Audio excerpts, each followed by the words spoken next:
Hello students, welcome to the class. Unit 7 properties of bulk matter.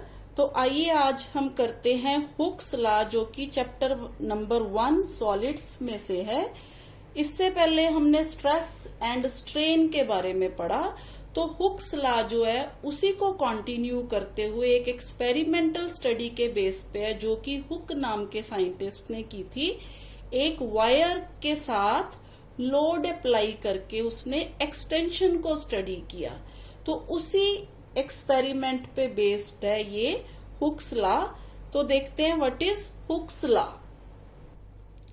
तो बेटा क्या था हुक्स लॉ? हुक्स ने जो एक्सपेरिमेंट किया उसमें उसने क्या किया, एक वायर या एक स्प्रिंग बेटा ए बी लेंथ है जिसकी, उसको लिया और उस पे उसने क्या किया, लोड अप्लाई किया। यानी कि यहाँ पे उसने वेट लटका दिए, जिससे क्या होगा, जैसे जैसे हम इस पे वेट बढ़ाई जाएंगे ये जो वायर है इसमें एक्सटेंशन होती जाएगी। तो यहाँ पे उसने एक पॉइंटर लगा दिया जो कि एक स्केल की तरफ पॉइंट करता है, और जितनी एक्सटेंड होती है वायर वो हमें यहाँ से रीडिंग लेके पता चल जाता है कि कितना वेट लटकाने से कितनी वायर है जो उसमें एक्सटेंशन हुई। तो इसको स्टडी करके हुक्स ने ये ला दिया जो ये कहता है कि extension produced in the wire is directly proportional to the load applied within elastic limit. तो बेटा we can say that extension is proportional to load applied। तो बेटा इसी लॉ को आगे जाके थॉमस यंग नाम के साइंटिस्ट ने और ज्यादा एक्सप्लेन किया अच्छे से, और इसने इसको नाम दिया स्ट्रेस और स्ट्रेन का। तो उसने कहा with in elastic limit stress is proportional to strain। जो कि किसने एक्सप्लेन किया बेटा, यंग्स ने एक्सप्लेन किया। और stress is equal to some constant, constant को उसने नाम दिया E into strain, where E is a constant and known as modulus of elasticity of the material of the body, where E जो कि constant है इसको बोलते हैं modulus of elasticity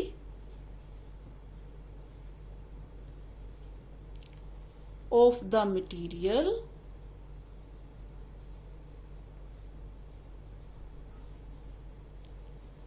of the body।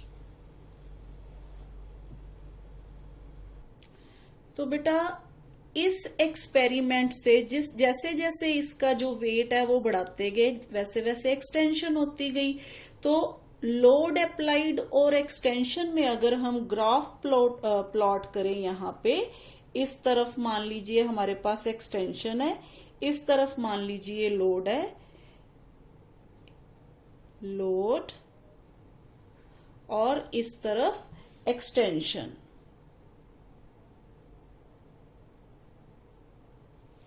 तो ग्राफ जो आता है बेटा वो आता है स्ट्रेट लाइन, जो कि हमें ये बताता है कि जैसे जैसे हम लोड अप्लाई करते हैं वैसे वैसे प्रोपोर्शनली जो उसकी लेंथ है वो क्या होती है, एक्सटेंड होती रहती है। तो बेटा इसी तरह अगर हम यहां से E की वैल्यू अगर कैलकुलेट करें, which is modulus of elasticity, वो किसके बराबर आएगा, स्ट्रेस और स्ट्रेन की रेशियो। तो हम यहां से ये कह सकते हैं कि कोफिशिएंट ऑफ इलास्टिसिटी इसको, या modulus of elasticity of a body which is ratio of the stress to the corresponding strain produced within the elastic limit. तो बेटा ये होगी मॉडुलस ऑफ इलास्टिसिटी की definition, which is defined as the ratio of the stress to the corresponding strain produce within the elastic limit. यहाँ पे हम बारी बारी से within the elastic limit इसलिए कहते हैं बेटा, जैसे अब मान लीजिए यहाँ आपके पास वायर जो है वो वीक है यहाँ इस एक्सपेरिमेंट में, तो हम क्या करते हैं विद इन इलास्टिक लिमिट, यानी कि जो लोड हम यहाँ पे अप्लाई करते हैं ना वो इस तरह से करते हैं कि जो वायर है, ये नहीं है कि वायर पतली सी है और हम यहाँ पे शुरू में ही 50 kg वेट जो है लटका दें, ऐसा नहीं है बेटा। With in elastic limit means इस तरह से हम वेट लटकाएं कि अगर मान लीजिए हम वो वेट जो है हटा भी दें, रिमूव भी कर दें, तो ये जो वायर या स्प्रिंग है दोबारा से अपनी उसी पोजीशन को रिगेन कर ले। जी बेटा, किसी भी मटेरियल के लिए there can be different types of modulus of elasticity depending upon the type of stress applied and the resulting strain produced. तो हम यहाँ पे different types of modulus of elasticity पढ़ेंगे, जिसमें हम सबसे पहले देखेंगे बेटा फर्स्ट जो है वो है Young's modulus of elasticity. First type इसकी हम करेंगे यंग्स मॉडुलस ऑफ इलास्टिसिटी, जिसको हम Y से लिखते हैं, ठीक है। तो बेटा यंग्स मॉडुलस ऑफ इलास्टिसिटी क्या है? Ratio of normal stress to the longitudinal strain with the elastic limit. जैसे हमने ये पहले भी केस किया था, मान लीजिए हमारे पास एक मेटल वायर है, ए बी लेंथ है इसकी, मान लीजिए लेंथ को हमने L से कंसिडर किया, इसका रेडियस जो है वो R and uniform area of cross section जो है वो A है। और मान लीजिए हमने यहाँ पे फोर्स अप्लाई की, कहाँ पे? इसके ये वाले एंड पे, बी एंड पे, जो कि फ्री एंड है। ये एंड जो है ये फिक्स है, ये जो है फ्री एंड है। यहाँ पे हमने फोर्स अप्लाई की, तो फोर्स अप्लाई करने से इसकी जो लेंथ है इंक्रीज हो गई। कितनी अमाउंट से इंक्रीज हो गई? डेल्टा L अमाउंट से इंक्रीज हो गई। तो इसमें जो लॉन्गिट्यूडनल स्ट्रेन प्रोड्यूस हुई वो कितनी हुई? Change in length divided by original length. तो यहाँ पे लॉन्गिट्यूडनल स्ट्रेन जो होगी वो किसके बराबर होगी? लॉन्गिट्यूडनल स्ट्रेन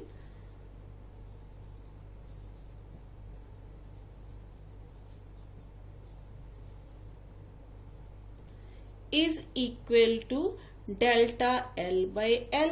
इसी तरह से हम नॉर्मल स्ट्रेस जो है वो फाइंड आउट कर लेते हैं। जी बेटा, नॉर्मल स्ट्रेस क्या होता है हमारे पास? Normal stress which is force by area. तो यहाँ पे फोर्स F है, एरिया कितना है हमारे पास? पाई आर स्क्वायर, क्योंकि हमने इसको रेडियस कितना माना था? इसका R माना था। तो हमारे पास ये आ गई नॉर्मल स्ट्रेस की वैल्यू और ये लॉन्गिट्यूडनल स्ट्रेन की। तो अब हमारे पास यंग्स मॉडुलस है, ratio of normal stress to the longitudinal strain. तो ये दोनों वैल्यूज हम यहाँ पे पुट कर देंगे। तो बेटा वैल्यूज पुट करने से हमारे पास जो यंग्स मॉडुलस की वैल्यू आ गई FL pi R square delta L। तो यहाँ पे बेटा फिर अगेन ये बात देखने वाली है कि ये जो है इसके कोई डायमेंशन नहीं है, यूनिट नहीं है, क्योंकि ये लेंथ से लेंथ डिवाइड हो रही है। तो यूनिट इसके कैसे आएंगे? नॉर्मल स्ट्रेस वाले यूनिट आएंगे। तो नॉर्मल स्ट्रेस वाले यूनिट क्या है हमारे पास? Y के जो यूनिट होंगे बेटा वो होंगे हमारे पास न्यूटन पर मीटर स्क्वायर, और पास्कल जो हमने पहले भी डिस्कस किया है, पास्कल। और सीजीएस में इसके यूनिट्स जो होंगे वो क्या होंगे? सीजीएस में न्यूटन की जगह पे हमारे पास डाइन आ जाएगा, डाइन सेंटीमीटर स्क्वायर। तो ये हमारे पास आ गया यंग्स मॉडुलस ऑफ इलास्टिसिटी के यूनिट। इसी तरह से इसका dimensional formula again ml-1 T-2। तो बेटा यंग्स मॉडुलस जो है ये involve in solids only. Solids में जैसे हम लोड जो अप्लाई कर सकते हैं वो हम सॉलिड बॉडीज जो है वहां पे अप्लाई कर सकते हैं। तो ये कहाँ पे वैलिड है? सिर्फ सॉलिड्स के लिए। तो बेटा इसी तरह से अगर हम अलग अलग मटेरियल्स, जैसे एल्यूमिनियम है, एल्यूमिनियम के लिए जो यंग्स मॉडुलस की वैल्यू होती है वो 70 होती है। 70 जो है यहाँ पे हमारे पास, इसको हम 10⁻⁹ से मल्टीप्लाई करके न्यूटन पर मीटर स्क्वायर, ठीक है। तो इसी तरह से बेटा स्टील के लिए यही जो वैल्यू होती है वो 200 होती है बेटा। इसी तरह से इसको इंटू 10⁻⁹ न्यूटन पर मीटर स्क्वायर। इसी तरह से अगर आप वुड के लिए देखो, वुड के लिए ये वैल्यू जो होती है ये 13 होती है, ठीक है। इसी तरह से पॉलीस्ट्रीन जो होता है उसके लिए ये वैल्यू 3 होती है। बॉन के लिए ये वैल्यू जो है वो 9 के बराबर होती है। तो ये डिफरेंट वैल्यूज होती हैं डिफरेंट मटेरियल्स के लिए। तो यहाँ पे ये कहेंगे हम कि greater the value of Young's modulus of material larger is its elasticity. तो इसीलिए जो स्टील होती है ना बेटा ये मोर इलास्टिक होती है देन अदर मटेरियल्स। जैसे कॉपर है, कॉपर जो होता है उसका जो यंग्स मॉडुलस की वैल्यू होती है बेटा वो होती है 110। तो इसलिए स्टील जो है मोर इलास्टिक है, किससे? कॉपर से। जी बेटा next bulk modulus of elasticity, जिसको हम बी से लिखते हैं, which is ratio of normal stress to the volumetric strain within the elastic limit. अब बेटा वॉल्यूमेट्रिक स्ट्रेन कैसे निकालते हैं? वॉल्यूमेट्रिक स्ट्रेन हमने जो पहले हमने बल्क स्ट्रेन में, शियर स्ट्रेन में हमने ये जो पढ़ा था, वॉल्यूमेट्रिक स्ट्रेन में हमने पढ़ा था कि अगर हम यहाँ पे फोर्स अप्लाई कर दे नॉर्मली किसी सॉलिड बॉडी पे, जिसका मान लीजिए ये स्फेरिकल बॉडी है, सॉलिड बॉडी है जिसका वॉल्यूम V है और इसका सरफेस एरिया जो है वो A है। मान लीजिए हम यहाँ पे फोर्स अप्लाई कर रहे हैं normally on the entire surface of the body, और ये फोर्स अप्लाई करने से क्या हो रहा है बेटा? इस बॉडी का जो वॉल्यूम है वो डिक्रीज हो जाता है, यानी कि ये बॉडी का वॉल्यूम जो है वो डिक्रीज हो जाता है। कितना डिक्रीज हो जाता है? मान लीजिए ΔV डिक्रीज हो जाता है। तो ये जो नया वॉल्यूम होगा ये क्या होगा? V minus ΔV। तो डिक्रीज कितना आया? मान लीजिए ΔV वॉल्यूम जो है वो डिक्रीज हो जाता है इस बॉडी में। तो बेटा वॉल्यूमेट्रिक स्ट्रेन जो हमने डिस्कस की थी वो हमने की थी माइनस ΔV/V। आपको याद हो हमने अपने फर्स्ट वाले लेक्चर में कहा था कि जो वॉल्यूमेट्रिक स्ट्रेन होती है, volumetric strain change in volume divided by original volume. तो यहाँ पे चेंज इन वॉल्यूम कितना हो रहा है? ΔV। नेगेटिव साइन क्या शो कर रहा है? कि वॉल्यूम डिक्रीज हो रहा है when force is applied on the body, ठीक है। तो यहाँ पे ये आ गया वॉल्यूमेट्रिक स्ट्रेन। इसी तरह से बेटा नॉर्मल स्ट्रेस की वैल्यू अगेन, नॉर्मल स्ट्रेस जो होता है, normal stress again force per unit area. तो ये दोनों वैल्यूज जो है ये हम बी में पुट करेंगे। तो बी की वैल्यू जो है हमारे पास B is equal to F/A divided by minus ΔV/V। तो ये हमारे पास आ गई बेटा minus FV divided by A ΔV, ठीक है। यहाँ पे बेटा फोर्स पर यूनिट एरिया जो है वो हम यहाँ बॉडी पे फोर्स लगा रहे हैं पर यूनिट एरिया, तो ये क्या हो जाएगा बेटा, ये प्रेशर हो जाएगा। तो यहाँ पे P is the increase in pressure applied on the spherical body. तो यहाँ पे F बाय A की वैल्यू हमारे पास क्या आ जाएगी, P के बराबर आ जाएगी। तो इस वैल्यू को अगेन हम अगर इसमें पुट करेंगे, B is equal to minus PV divided by delta V। ये जो वैल्यू है इसकी जगह पे हमने यहाँ पे P पुट कर दिया। अगेन बेटा अगर हम यूनिट की बात करें तो यहाँ पे हमने फिर देखा कि इस जो ये वाली क्वांटिटी है जो इसके यूनिट नहीं होंगे, तो unit again force per unit area यानी कि स्ट्रेस वाले होंगे। तो इसके यूनिट भी क्या होंगे, न्यूटन पर मीटर स्क्वायर और पास्कल, और CGS में डाइन पर सेंटीमीटर स्क्वायर। तो इसका डायमेंशनल फॉर्मूला भी वही होगा, क्या होगा, ML -1 T -2। तो ये तो हो गया बेटा बल्क मॉडुलस। तो एक और टर्म है बेटा जिसको हम कंप्रेसिबिलिटी बोलते हैं, विच इज कंप्रेसिबिलिटी,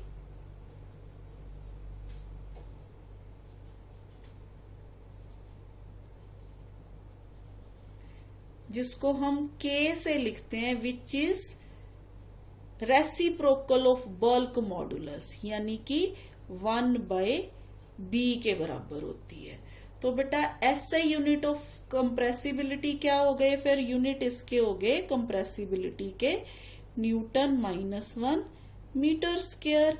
इसी तरह से CGS यूनिट इसके हो गए डाइन -1 सेंटीमीटर स्क्वायर। ठीक है, तो यंग्स मॉडुलस और कंप्रेसिबिलिटी ये दोनों क्या होते हैं, एक दूसरे के उलट होते हैं।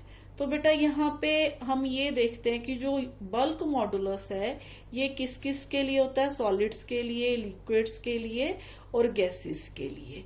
बल्क मॉडुलस सॉलिड्स के लिए इज जो होता है वो बहुत ज्यादा होता है than liquid, which are again much larger than the bulk modulus for gases, यानी कि सबसे ज्यादा सॉलिड्स, फिर लिक्विड, फिर गैसेस के लिए। जी बेटा ये सम सब्सटेंसेस है जिनके लिए बल्क मॉडुलस की वैल्यू जो है, जैसे एयर के लिए इतनी, वाटर के लिए इतनी और स्टील के लिए इतनी। जी बेटा अगर हम परफेक्ट रिजिड बॉडी की बात करें तो बल्क मॉडुलस की वैल्यू जो होती है वो इनफाइनाइट होती है परफेक्ट रिजिड बॉडी के लिए। इसी तरह से फॉर आइडियल लिक्विड जो होते हैं, आइडियल लिक्विड के लिए भी जो बल्क मॉडुलस की वैल्यू होती है वो इनफाइनाइट होती है। जी बेटा नेक्स्ट है मॉडुलस ऑफ रिजिडिटी और शियर मॉडुलस ऑफ रिजिडिटी, जिसको हम G से लिखते हैं। अपने पिछले लेक्चर में हमने बेटा शियर स्ट्रेन और शियर स्ट्रेस के बारे में पढ़ा था, जिसमें हमने देखा था कि जो शियर स्ट्रेन होती है वो थीटा से लिखते हैं, विच इज डेल्टा L/L। इसी तरह से टेंडेंशियल स्ट्रेस जो होती है, टेंडेंशियल स्ट्रेस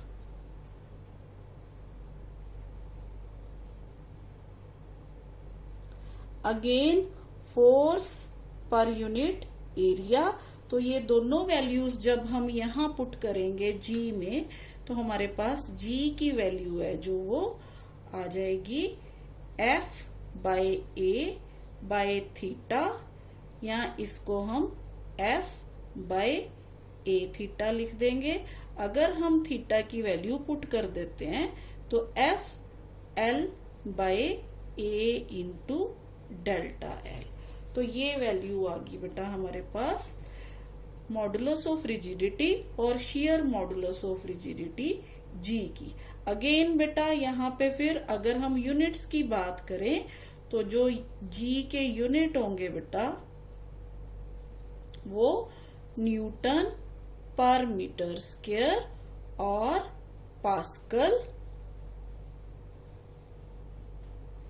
और हमारे पास अगर CGS में बात करें तो डाइन पर centimetre square.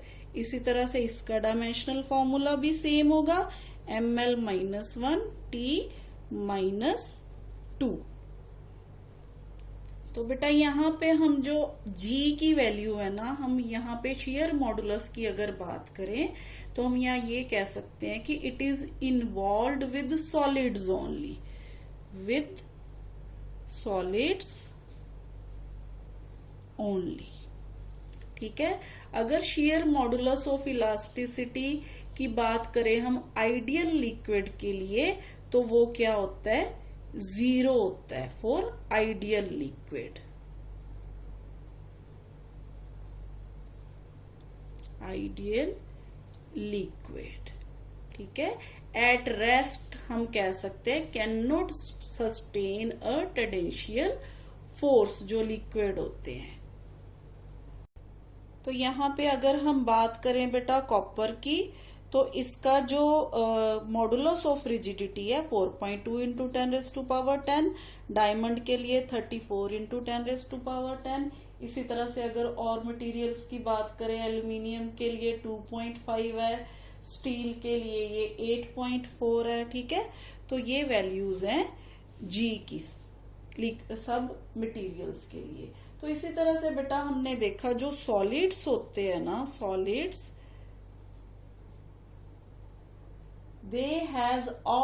solid has all types of moduli of elasticity, यानी कि इनके लिए यंग्स मॉडुलस भी है, बल्क मॉडुलस भी है, और मॉडुलस ऑफ रिजिडिटी यानी कि shear मॉडुलस ऑफ रिजिडिटी भी है। और फ्लूइड्स के लिए हमने देखा